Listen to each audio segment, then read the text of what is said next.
Okay, so I have understood what's happening. Just maybe one last question about this era.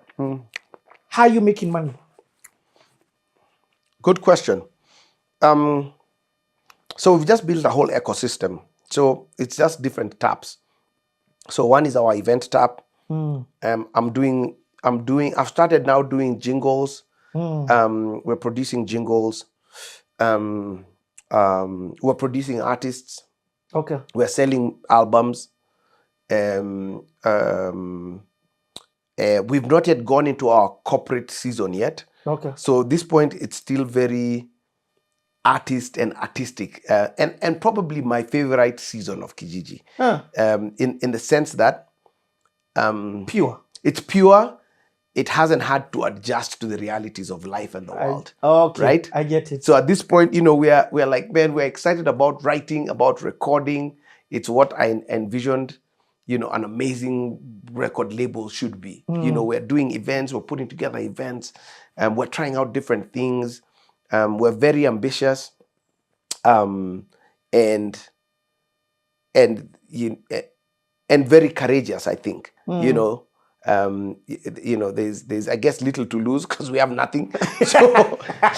So guys are more willing to take risks, and that season was a very cool season. Like, I mean, it was buzzing all the time. I mean, there would be a night shift crew. Aroro and I were the daytime crew. Guys on the night At shift. 6 p.m. us guys shift. I go to my house, back to my house, 7 steps away. Aroro goes to his house. Blackman, Esther, Giuliani, Riga, guys come in for the night shift, Yeah. And it was a buzz of activity. And I think in that season, man, we did an absolutely insane amount of work. Yeah. Okay. Your daughter is born in this season. Yes. Okay. Maybe in gear some of that. Okay. So also around this time now, the MWP project is because I remember when we filmed MWP, Mwendi was pregnant. And then Sela, and here's a little cool side story. One of my hearts has always been about the discipleship and development of creatives and people. So we'd always do some pretty cool things, and things just to develop us, So one of the things is, I got all of us guys to sign up for a prayer class, a prayer called Ombi. And it was a 10-week class with Pastor Simon Bevy. And so we're doing, It's so new. It's not even called Ombi. Yeah, it's called School of Prayer. It's called School of Prayer. Yes. So, and I was just like, man, I need to get all of us guys leveling up in our prayer, and Pastor Simon is willing to take us. So all of us signed up. Everyone in Kijiji, Atemi, friends, people we just invited, Kina Don Ageshane and his wife, Nancy. So we had all of these guys who signed up, and it was just this large group of friends and co-laborers, who did that School of Prayer. And that was such a powerful season. And I remember in that time is when Wendy got a prophecy. This is cool, full circle, man, for Sela. What? She was pregnant with Sela at that time. And she got a prophecy for Sela. And the prophecy was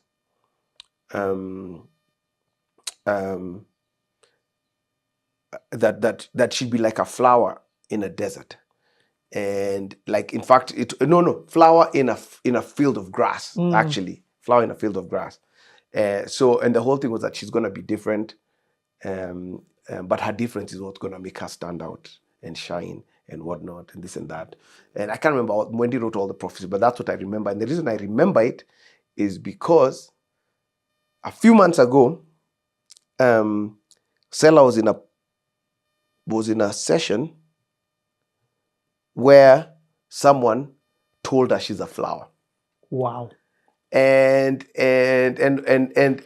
literally someone who had no connection, and she's like, man, you're like this flower. You're like you're like, you know, blooming, and all around you it's barren, but you're blooming.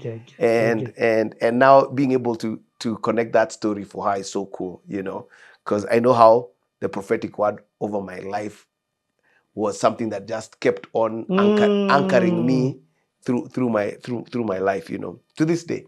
So have you told her this prophecy? Yeah, we have. Oh, you have, Yeah. Wow. We have. So and Wendy writes down all those prophetic words.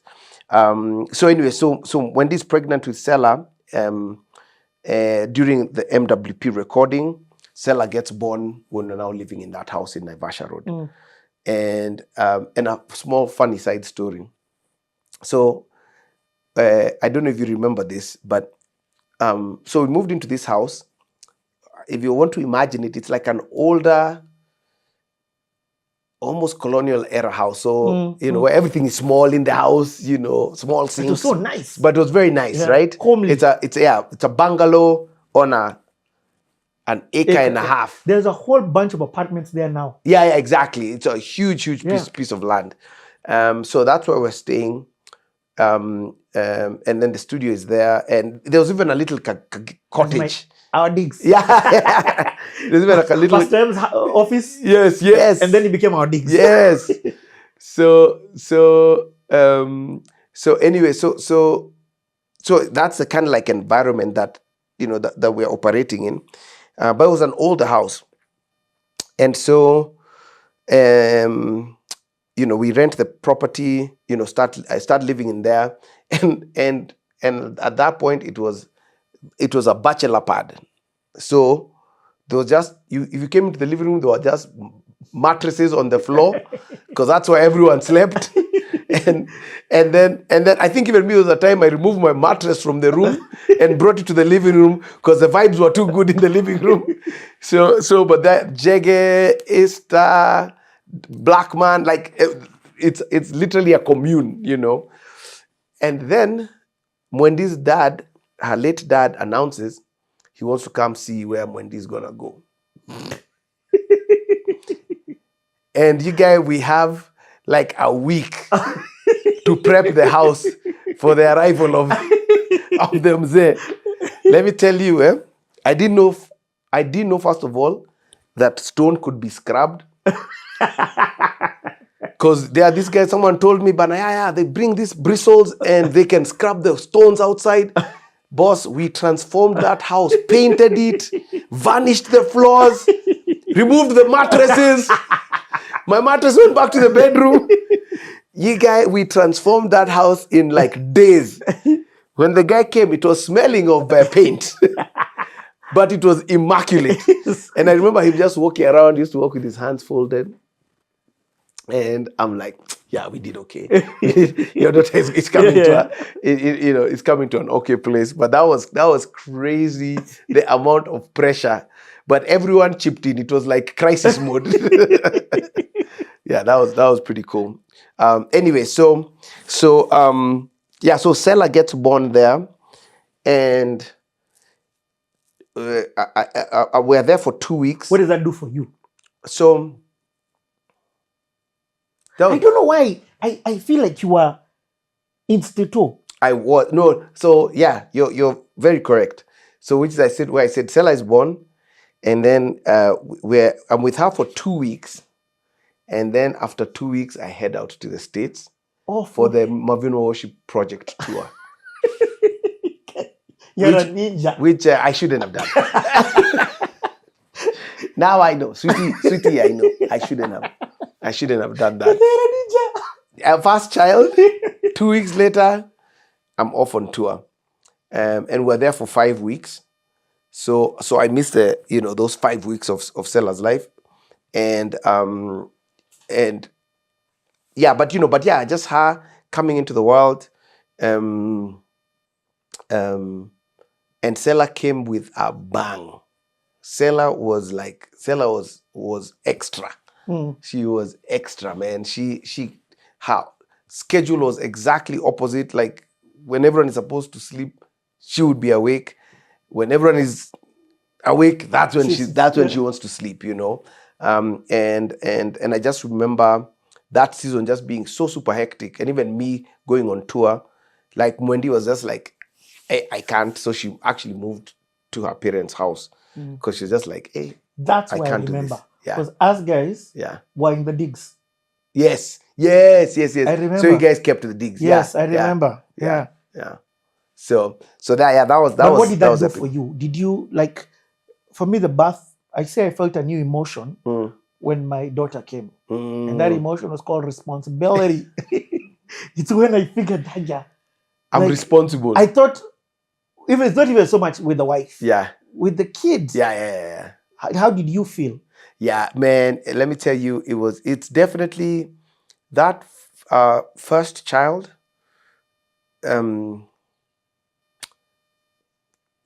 There's like a reality check for sure. Yeah, it was definitely a reality check of there's a human being, a helpless human being. Yep. You know, who now is my responsibility. And I think it didn't bring about like a change as far as how I lived my life, because I think I was pretty convinced that the things I was doing were the things I was meant to do for myself and for my family. But it brought a sense of seriousness, I guess, to me. Okay. Where it's like, hey, don't screw this up, man. Like, So yeah, so that was definitely really powerful. Really, really powerful. And I know I'm dwelling a lot in this era, but I'm just thinking of somebody who's here and I'm trying to squeeze as much juice out of it. Yeah, for sure. So I need to make it clear for people. There's no reference for you. Do you get what I mean? Yeah. A lot of the things that you're doing, you are the first. Yeah. Have it be even the things we are doing. Have it be hip hop. Have it be jazz. Have it be the musicals on that level. Yeah. On the musical or even on that in that style. Yeah. I'm not saying there was no musicals before. There definitely was. For sure. The music, the studio. Yeah. What is this thing? Because you still have it even till today, that you're comfortable, even though there's no proof. Yeah. A lot of guys are hearing this story and they're using your life to keep going. Yeah. You know what I mean? For sure. Like somebody can be frozen at the airport right now and they'll be like, hey, but it turned out well for Kanjii. Yeah. You get, maybe God is trying to it's so interesting, redirect this. I met someone on Sunday at a gig that we had this past Sunday, and she told me that she was so moved, by the way, so moved by the story, and she was just like, she went through a pretty nasty marriage, and her whole story was like, I can have faith because of what I've seen happen in your life. Wow. I can have faith that God is working this thing out, And, we've not even talked about my life verse. My life verse is Romans 8:28, which is all things are working out. Yeah. And my life, all things are working out for the good of those who love the Lord and are called according to his purposes. Yeah, right? And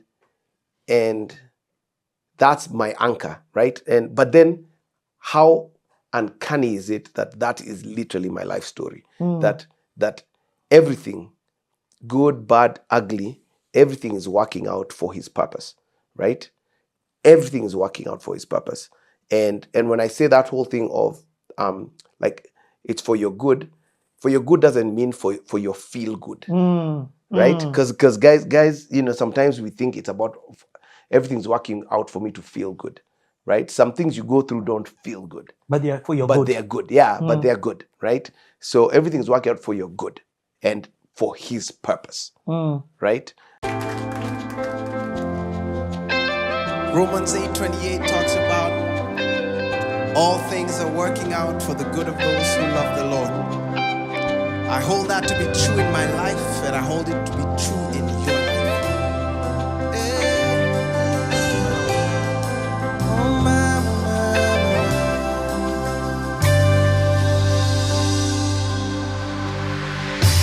All good of those who love you, all things are working out. All things are working out. That's right. For the good of those who love you, all things are working out. Yeah. You say, all things, yeah. All things.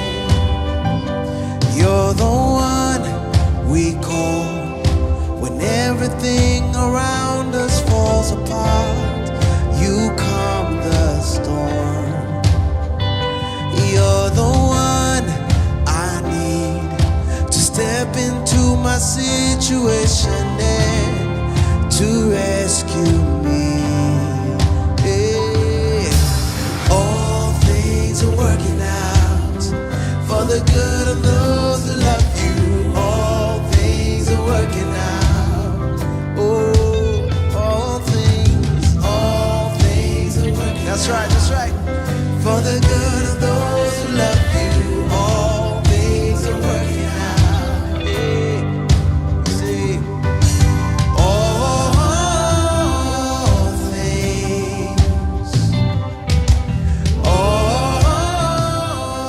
things. You're my strength.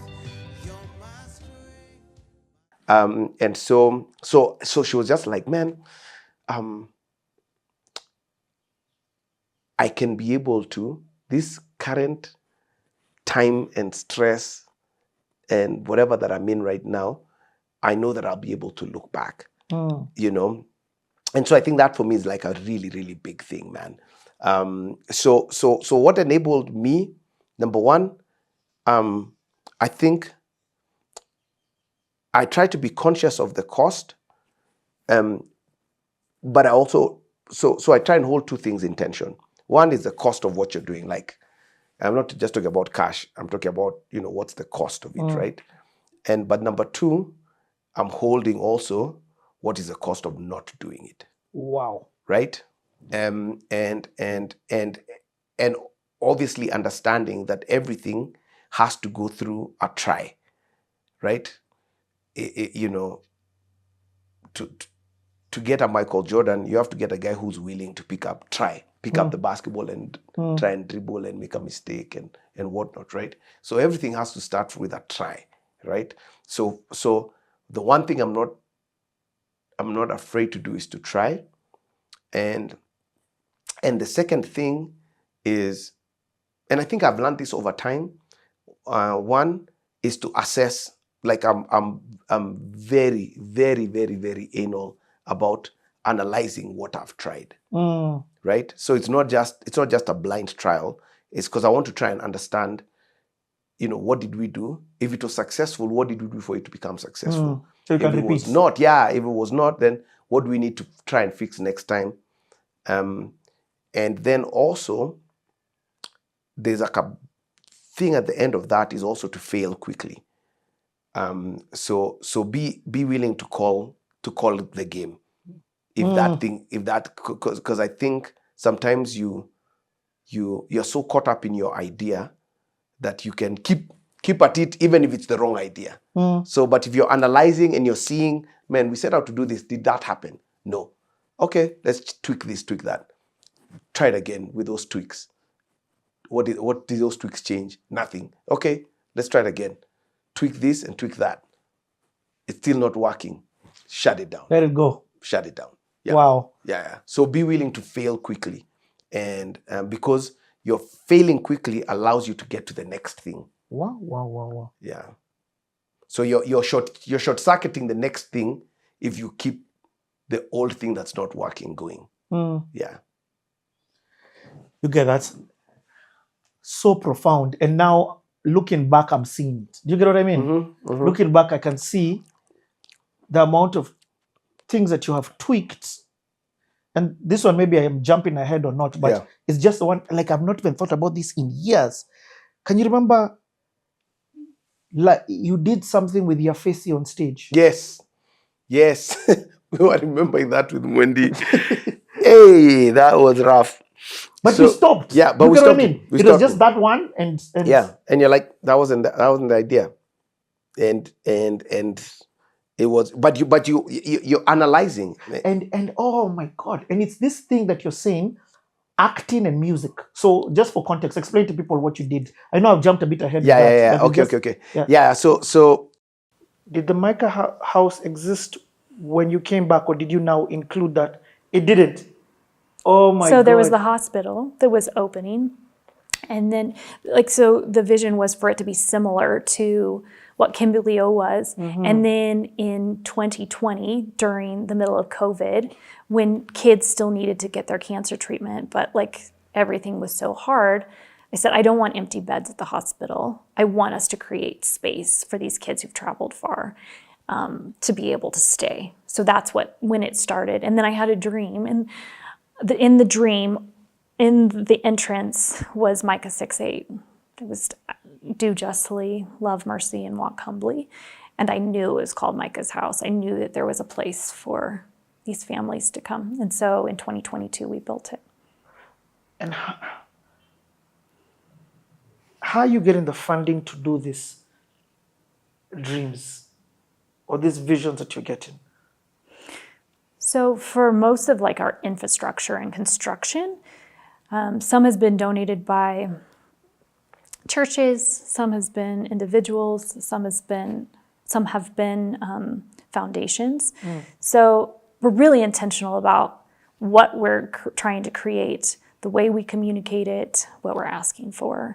And so we tell the story of children who are getting chemotherapy and sleeping with multiple kids in the bed at the hospital or on the floor, knowing that we can do something different, and we're able to fund it and build it. We built it in about 6 months. Wow. Yeah. Wow. This is a bit of a tough one for me to ask, but I have to ask it. What's the role? Is there a possibility for the funding to come from the country? Is this funding, actually, is any percentage of this funding coming from Kenya, for Kenyans? So part of the vision for Micah's house, although it's not been actualized yet, is one of the things that I've always said is I feel like it costs 1,000 shillings for a child and their parent to stay, to have their meals, to be taken back and forth to the hospital. I feel like that should be fundraised in Kenya, but haven't had the channels yet to do that, or haven't been able to do that yet. As much as we share, just haven't figured out how that could look. I think yes. I mean, ideally, I think most of our funding could come from Kenya. It costs 1,000 shillings for a child and a mom to stay, and that includes food and transportation. A day. 1,000 shillings. And how many rooms are there? 20. 20. So 20 beds. 40 beds. 40 beds, because 40 beds. Wow. Yeah, so, but for 20,000 shillings a day, we can run the guest house service. At Yeah. Micah's house. Yeah. So the upstairs is inpatient for pediatrics. So that's for kids that are acutely ill. The ground floor is an accommodation. Oh, I get it. So it's our partnership with Moi Teaching Referral Hospital to be able to say we will create space for your patients. So they're not our patients, but we will create space for these kids and families. We will be bringing them back and forth. We will feed them. We will create activities. my We will God. create, the psychosocial support. Oh. But we want there to be a place for them to stay. Okay. I didn't even, yesterday when I went, I didn't understand this bit that way. The downstairs rooms that we went to said that had the Yeah. beds. What you do, you're looking at more referral hospitals, is that what you said? Yeah, so we're filling in the gap of they don't have enough space. They don't actually need to be inpatient in the hospital, but they live geographically so far that they don't have a place to stay. And most can't afford to go to a hotel or to So you will bus them or bring them, you will transport them from Moi We referral do. all the way to the living room. Yeah, You will give them a meal. all their meals. We will have art therapy, we'll have singing and dance, we'll have tutors to help with reading, we'll have psychosocial support for the parents. We will look at if there's symptoms that need to be managed, we can consult with the hospital. So it's like, how can we fill in this gap? So it's creating Micah's house in Kenya. Oh my God, Julie, I get it now. Yeah. And it's 20,000 a day for every room to be filled. That's all. And it's 1,000 shillings Per child and adult. per child and the adult. Okay. So we keep our costs as low and controlled, like with giving quality, but wanting it to be an affordable, these families, most who are traveling to us, they're staying for weeks. So it's not like, it might cost 50,000 shillings to take care of a family for the 50 days that they're with us. So that would be expensive for them. But like from a organizational perspective of like, that child is they are worth this 1,000 shillings that we will invest in their stay and their family. So, okay, let me do one call to action. What if somebody is watching this and at this moment of time, after understanding, the same way I've gotten a revelation, what if we want to give? How do we contact? So you can put on the screen our M-Pesa number that they could send a donation to. Okay. They can so definitely you have a direct M-Pesa number that this can be sent to. Yeah. And that's the one which is on the screen right now. Yes. I don't know what it is, but you can have it on the screen. There's people, like, depending on where you're at and how you want to give, like at our living room website, then there's also donation pages. But within Kenya, M-Pesa is probably the easiest. And the name that appears is the living room. The website? You know what? Let me just show you. There's M-Pesa right now. And try it myself. Oh, you didn't cut? Sorry. So I've decided not just to talk hot air and to put fake numbers on the screen. So the pay bill number, for those who are in Kenya, let's start with the pay bill number. 69. So go to pay bill on M-Pesa, 696694. Or for those of you who like it in 2 digits, 696694. And then for account, I'll just say Micah's house. We say Micah's in Kenya. Micah's. Micah's house. Let's see, Micah's house. And let's just see if I did. So if I pay 1,000 right now, you're telling me if somebody, it's told me the business name is Living Room International. Continue. Pay bill, I put my PIN. And I get a message from Living Room International. So what you're saying right now is that 1,000 has ensured that You've just cared for a child and their parent for a day. For a day. You've welcomed them. And so the details are going to be on this video and on all other videos coming. Anything from 1,000, just send. And you know what? Just send whatever it is that you want to send. Sometimes we limit people, but no. Your 1 shilling will go a long way. Yeah. And I love what this stands for. It stands for Micah's house. In fact, I love it. I love it.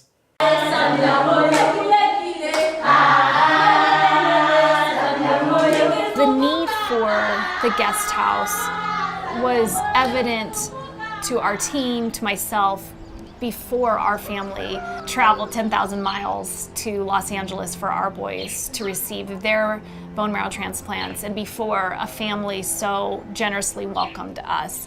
The people who come to stay in the guest house are the mothers who are traveling many miles. Chemotherapy in Eldoret majority is outpatient program. It was something that I thought at some point, like, we need to offer this to families that children could come from far distances who are undergoing cancer treatment at a nearby government hospital, but they need a place to stay. And currently they were sleeping on the floor of the government hospital in the corridors at night and then getting their chemotherapy in the day. And I just, as a mom who had slept beside my kids while they were receiving their chemotherapy, I just couldn't imagine that being okay. Without the guest house, I don't know if most of them would have even completed the treatment, because the journey is long, the frustrations are many, the financial constraints, and having a place to sleep, a warm space to sleep,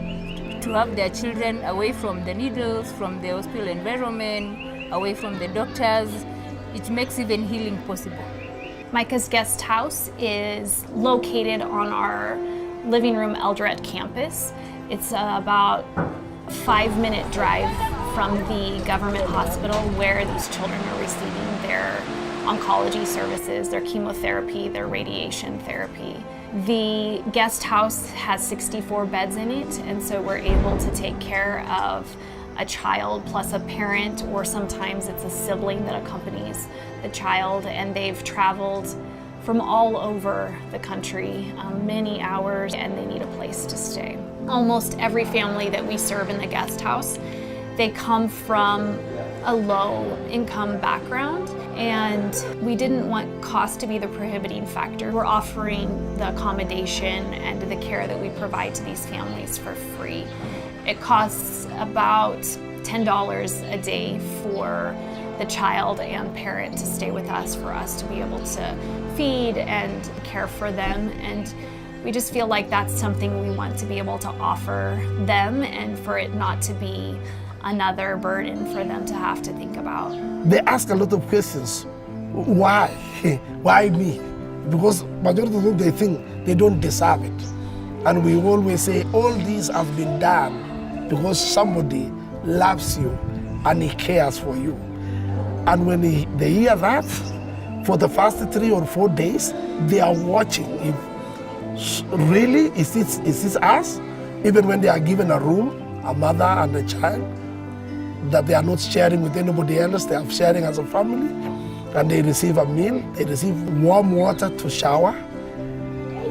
You can hear the mother knowing that somebody is thinking about them and is laughing about them. Now we are giving children who are traveling from many miles to get an opportunity to be there, to be served very early in the morning. We don't control whether these kids will survive, will be cured of their cancer, but we can make this season of treatment one where the families know that they aren't alone, know that they are seen and loved, and that's the opportunity that we feel like we have.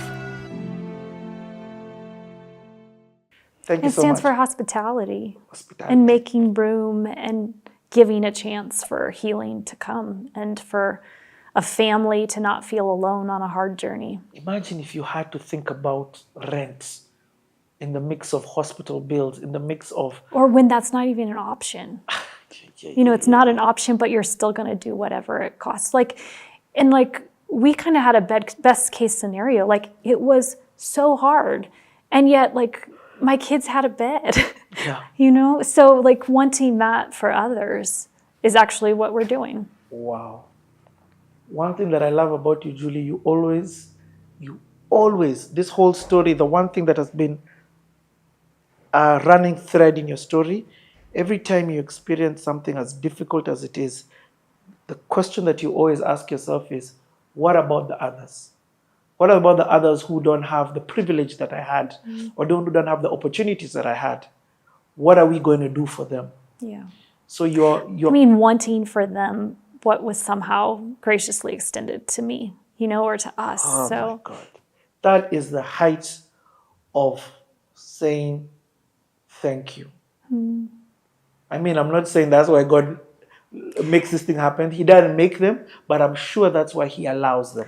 I think that's where redemption comes in, little by little, as I was really hesitant to, I don't need there to be meaning for what we experienced. I don't need you know, like sometimes like it's like there's a silver lining. I was like, I don't know that that's true.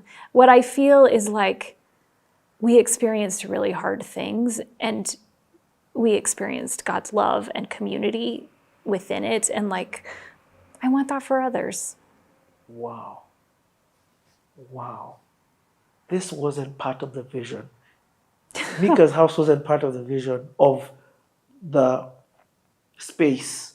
It came as a result of something, a trial that you and your family went through. So we had talked like about it as an idea. Juju. Yeah, exactly. But like we came back, and it is the thing in all of the work that we do. Like it's the thing that I feel like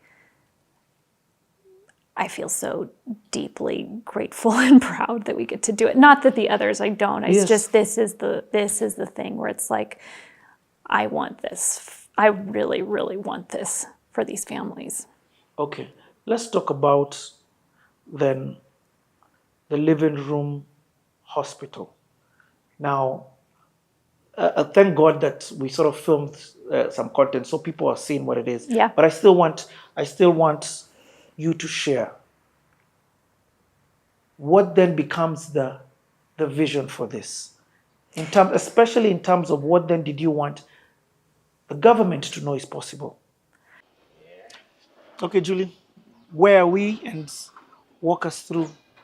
So this is called Micah's house. And it's called that for multiple reasons. But one, which I'm sure I'll share more about, is when my kids were receiving treatment in Los Angeles, there was a family who welcomed us in for 477 days to live with their family while we were doing the treatment. So their son was named Micah. And so we called him Mama and Baba Micah. Our kids did.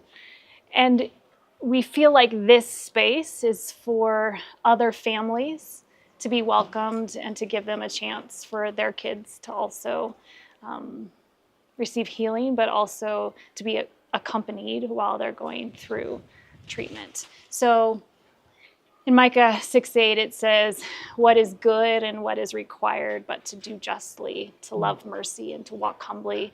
And I feel like more and more as we lean into what living room is becoming and is, that these are the things that we aim towards. And we feel like if we do this, if we continue to fight injustice, if we continue to love with compassion and have it look like excellence and kindness and care, and then do it all in humility, that God will be honored, and that the fruit of that will be, that we'll be able to really continue to serve the people of Kenya well. I love it. I love it. And we're definitely going to hear more of that story. Just what do people say when they hear the name Living Room Hospital? You know what I mean? Yeah. That's not your...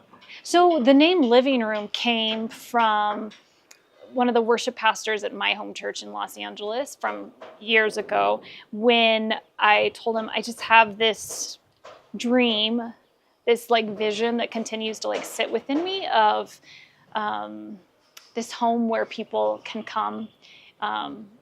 Some will come to die, some will come to get better, but like, would you pray with me? Because I don't know what it's supposed to look like. And so like a month or two later, he wrote back and he said, I can't get this idea out of my head. And every time I pray about it, I call it the living room.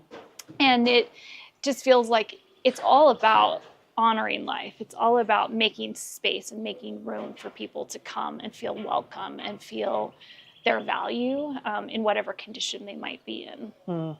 I love it. Yeah, so this space it's 40 beds on the ground floor. So it's for kids and their families who travel from all over the country. Wow. They're getting their oncology treatment at Boit Teaching Referral Hospital, which is like a 5-minute drive from here. So we take them back and forth every day for their radiation therapy or their chemotherapy, but it allows them to have a place to stay, good nutrition, psychosocial support, spiritual care, just trying to create an environment that can allow these families to get through the treatment.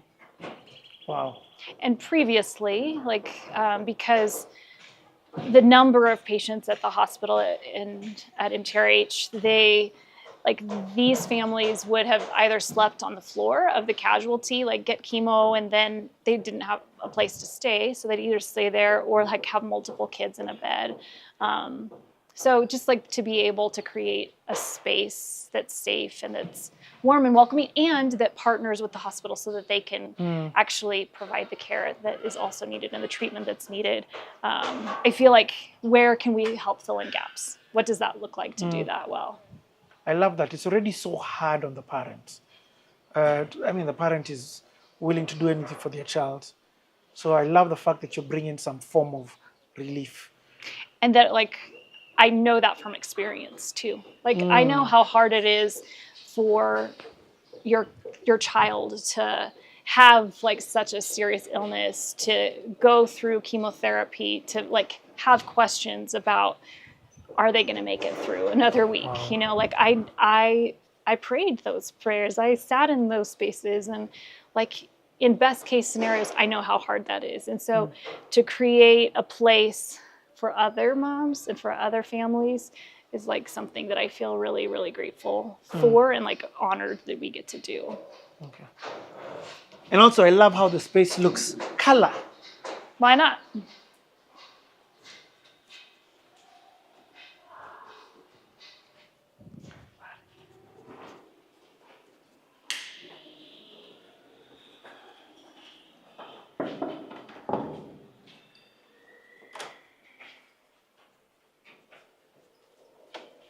So each of our rooms in Micah's house look like this. So there's 20 rooms on the ground floor that have this. I love the art all over the wall. I love that we have partners to do it with.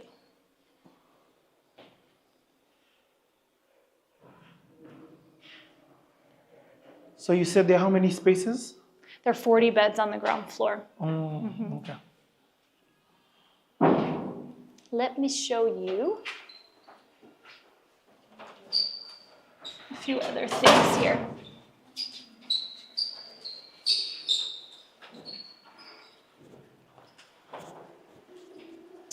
So I don't know if this is going to be unlocked, but we have a library here. It might be locked. I've got a key. Do you have a key? Yeah. No problem. You don't want to open it? Like, give me away from the camera. Accommodating the kids, we look at how can we help them with their learning, with just reading, with art, music, different activities to support them while they're here.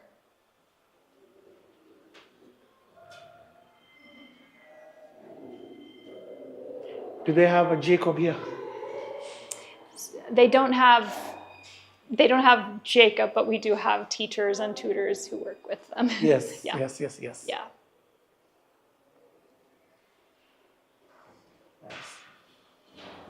We have coloring that's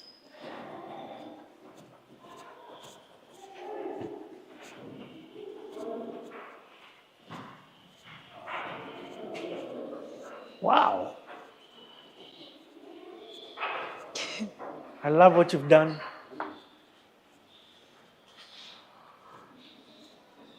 To accommodate the kids. And let me ask, a lot of the kids here, is it a majority cancer? it's all. It's all, huh? You offer counseling for the parents? Yeah. You do, huh? Yeah. I mean, I feel like there's a strong support network for the families here. And how long do the kids stay here? It depends on their treatment. Most, it's about 6 weeks.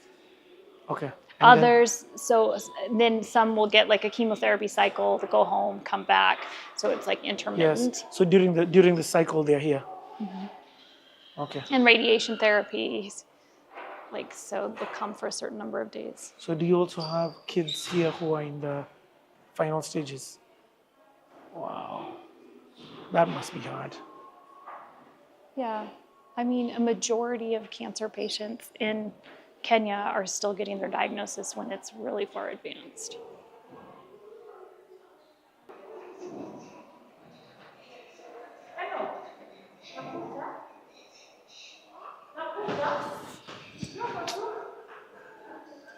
You do, huh? Yes, kuna mtu anawish mtoto wangu analala in the hospital hiyo. Imagine. So